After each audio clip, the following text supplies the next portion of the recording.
Hal-hal yang boleh dan tidak boleh dilakukan saat mencuci kendaraan listrik. Yang pertama, jangan mencuci kendaraan di bawah terik matahari dan jangan mencuci di tempat yang tidak semestinya. Nah, cucilah motor di tempat yang teduh dan di tempat yang semestinya. Yang kedua, jangan mencuci dengan keadaan kendaraan listrik masih menyala.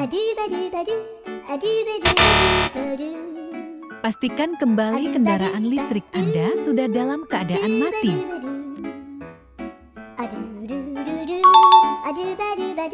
Yang ketiga, jangan mencuci kendaraan listrik dengan tekanan air tinggi.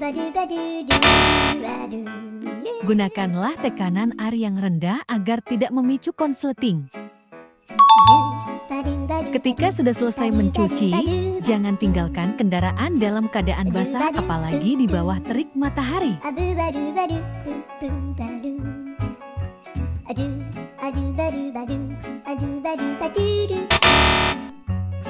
Jika sudah selesai mencuci kendaraan, langsunglah menggunakan microfiber dan parkir di bawah tempat yang teduh.